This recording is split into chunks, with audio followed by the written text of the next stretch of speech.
सन 2100 रायपुर। अब अंतरिक्ष यात्रा उतनी आसान है जितनी कभी ट्रेन पकड़ना था।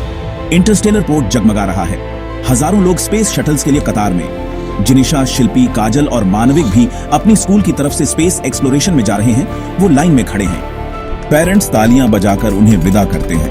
बच्चों की आंखों में डर और उत्साह दोनों है। सिल्वर शटल रनवे पर गरजता है। काउंटडाउन 3, 2, 1। धरती कांपती है।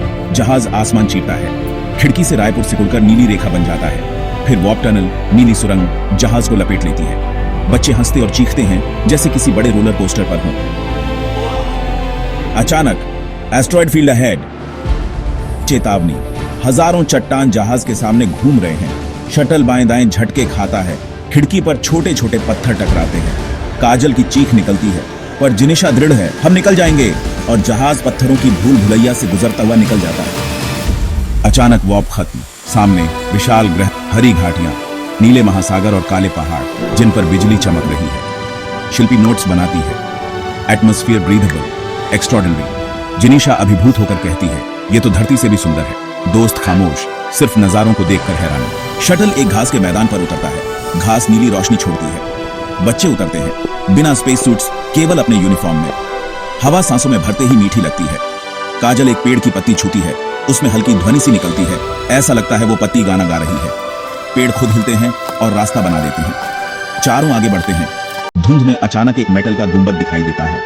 उसकी सतह पर नीली आकृतियां धड़क रही हैं। जिनिशा गुंबद को छूती है।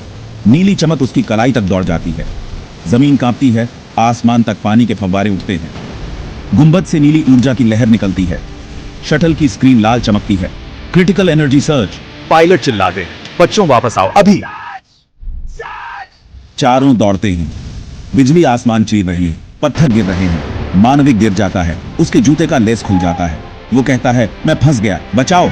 जिनिशा रुककर उसका हाथ पकड़ती है। पूरा जोर लगाकर उसे खींचती है।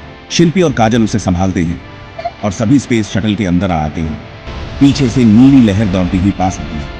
आखिरी सेकंड में शटल लिफ्ट ऑफ करता है, पर पीछे वो लहर घास के मैदान को निकल जाती है। खिड़की से पृथ्वी दिख रही है। शटल धीरे धीरे स्थिर होता है। चारों बच्चे थके हुए हैं, पर मुस्कुरा रहे हैं। जिनिशा दोस्तों से कहती है, ये तो बस शुरुआत थी। उस अनजान ग्रह में वो गुंबद अब भी चमक रहा है और उसके पीछे पहाड़ों के बीच एक और रोशनी जगमगाती है, जैसे कोई बुलावा आया हो।